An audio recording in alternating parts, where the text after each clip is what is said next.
It is Monday, April 1st, and the Splash Zone is back in your life. I'm Matt Modi, and I'm here to give you my three favorite NBA player props for tonight's NBA betting slate. Might be April Fool's Day, but no jokes here. We're just talking NBA bangers. Before I can get into today's picks, we got to do a recap from yesterday, which ended up being a fine day overall. Not a horrible day, not one of my better days either. I gave out four picks. We got two of those four picks to cash, but thanks to the juicy odds, we were able to have some profit on our mainline plays, up 0.55 units of profit there. Unfortunately, we did not get our one ladder play to cash, so we ended the day 0-1, down a half unit there. So if you followed every play, you were slightly in the green yesterday. If you only played the mainline plays, you were profitable by a pretty decent amount. And then if you only played the ladder plays, unfortunately, you were down.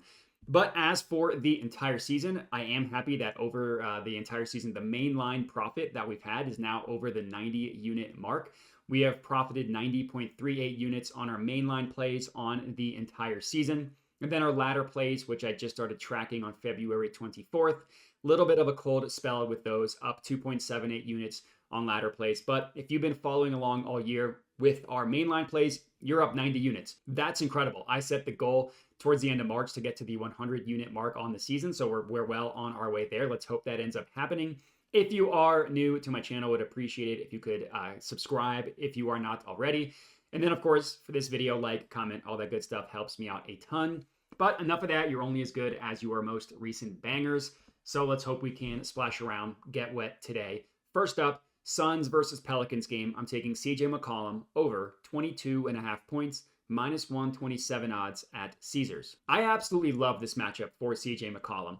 With Brandon Ingram out, CJ has been phenomenal the past couple games. Now, I will admit, this is absolutely not a fade of recent results, but I also think that there's been a tangible difference from what's happening recently, which is why he's been so good recently. And I don't think that the books have quite caught up yet. And I'm talking about the injury to Brandon Ingram, right? CJ McCollum has played 5 games without Brandon Ingram recently. Like since Brandon Ingram got hurt, it's been 5 games. CJ has cashed 23 or more points in all 5 of those games. Now, he twice had 23, so he barely went over. He still went over nonetheless. And again, I'm tracking all of this data since March 22nd, which is when CJ played his first game without Brandon Ingram, just in this recent stretch. Obviously not in his Pelicans career. But in those 5 games, CJ McCollum is averaging just about 24 points per game, and he has the second highest usage rate on the team as well, with a usage rate of 28.8%. Only Zion has a higher usage rate on the Pelicans recently, but I love this matchup for CJ McCollum more than I like it for Zion. And the reason why is all because of how the Suns play defense, right? They give up a ton of pull-up mid-range opportunities because of their style of defense. They play drop coverage, leaving Yusuf Nurkic, leaving Bol closer to the paint, meaning guards that run a lot of pick and rolls, they can pull up against the Suns and have pretty decent success doing so. So over the past 10 games, the Suns are allowing the 5th most attempted mid-range jumpers in the NBA, the 5th most attempted pull-up jumpers in the NBA, and the 5th most attempted pull-up three-pointers specifically as well.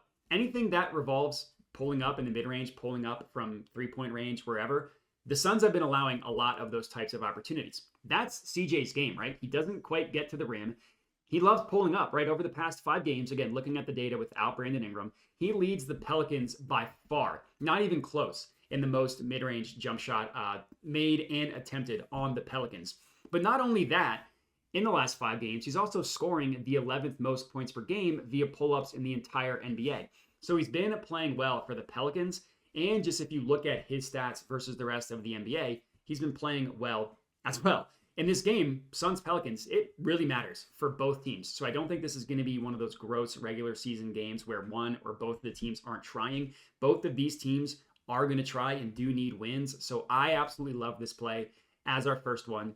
Next up, second play of the evening, Nets versus Pacers. I'm taking Cam Thomas over 24.5 points, minus 108 odds at FanDuel. So admittedly, we're not fading recent results with this play either, but I also don't mind backing Cam Thomas. I almost said CJ McCollum, backing Cam Thomas to continue to go off during a hot streak. This is the time of year and the type of basketball that is perfect for Cam Thomas. Once you get into the April regular season of the NBA, some teams don't resemble real basketball, and I would put the Brooklyn Nets in that category. And Cam Thomas is the ultimate street ball, get buckets, do nothing else type of player. If you're watching a pickup game, like Cam Thomas's game is perfect for that type of style. And that's essentially what the Brooklyn Nets are doing. He can get buckets with the best of them, and he can do literally nothing else. So it's the perfect time of year for Cam Thomas to pad his stats and do what he does best, get buckets.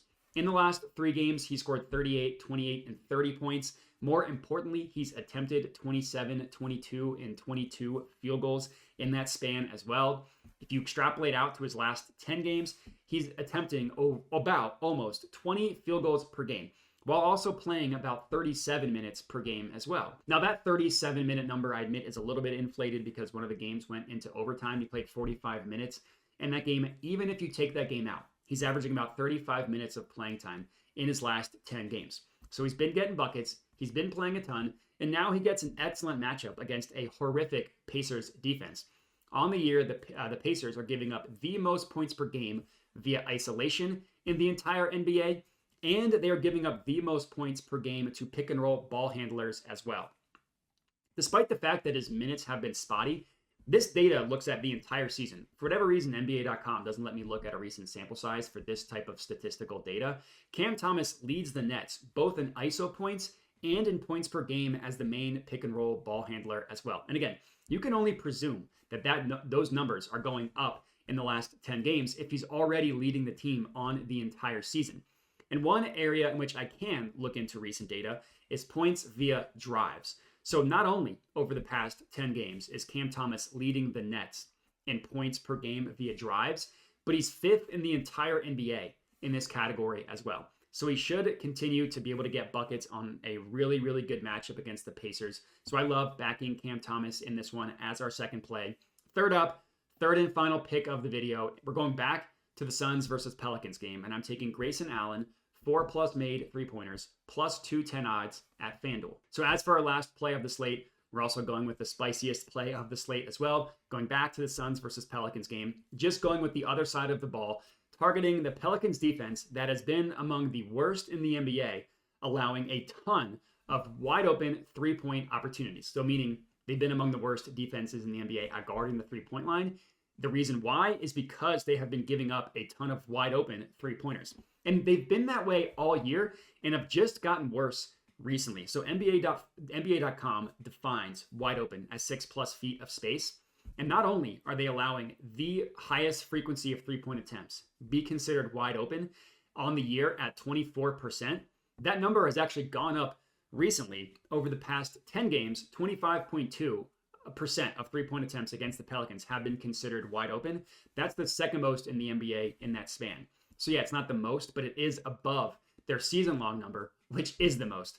It's kind of interesting. Like, they trust their defense, they trust their length, and they'll just leave guys wide open to shoot from 3. And despite the fact that Grayson Allen is having a really, really good shooting season, he has not only attempted the most wide open 3-pointers on the Suns over the past 10 games, he has legitimately attempted the most wide open 3-pointers in the entire NBA over the past 10 games. You figure you wouldn't want to leave him wide open, but he's literally leading the NBA both in made and attempted wide open 3-pointers over the past 10 games, shooting well on those attempts at 46.6%. They do run some actions for him, and so much attention goes to the big 3 on the Suns that Grayson Allen gets left wide open a ton. This is also a perfect opportunity to fade recent results, back a shooter that's had an awesome year shooting, but is admittedly in a little bit of a slump. Looking at his last 10 games, there was a stretch where he cashed 4 or more 3-pointers in 4 of 5 games, including a ridiculous 2-game stretch where he made 6 and he made 9 in back-to-back games. In the 5 games since that stretch, he has yet to make 4 or more 3-pointers in those 5 games. And he's actually only made even 3 3-pointers twice. I absolutely love this as a smash spot from a matchup perspective for Grayson Allen, a smash spot from a fade of recent results for Grayson Allen. So what I'm going to do, I'm going to climb the full ladder on Grayson Allen. I've changed the graphic to show you exactly how I am playing the ladder plays for Grayson Allen. I'm taking him all the way up to 8+. Obviously, I'm just lowering the unit size as I go down. So my main line play is him to make 4, and then I'm laddering him to make all the way up to 8. Again, the details are obviously posted on the screen so you can tell. But I absolutely love this play for Grayson Allen. Let's hope he comes through for us. Would be electric if he had a great shooting day for us. And that's all we got. 3 bangers for you guys to lock in. Make sure to like the video, comment, subscribe, all that good stuff. And the last thing that I'll mention, I mention it at the end of every video, is that I do have a dub club that I offer as well. It's only $5 a month, and the way it works is every play you see me give out for free on YouTube and on Twitter, those are the plays that I give out on Dub Club. Now, if you're unfamiliar, Dub Club is a website, a service you can sign up for to just have plays sent directly to your phone via text, email, Telegram, however you want it. The reason why I even have the Dub Club for $5 a month in the first place is A, not everybody cares about the YouTube videos. B, not everybody even has time to watch them if they do care. And C, sometimes the odds change by the time the YouTube video or the time that people are able to watch the YouTube video. So for Dub Club, as soon as I decide what a play is, the first thing I do is send it out to my Dub Club. So people are normally able to get the plays in before the odds change. It's only $5 a month because I do recognize you can get everything for free, but I like to give people the option. So whether you want to spend the $5 to get everything sent to you immediately, or you'd rather just pay the best price of free and get everything for free on YouTube and on Twitter, totally fine with me. I just like giving the option, and that's all we got. Appreciate everybody for watching, and have a good one.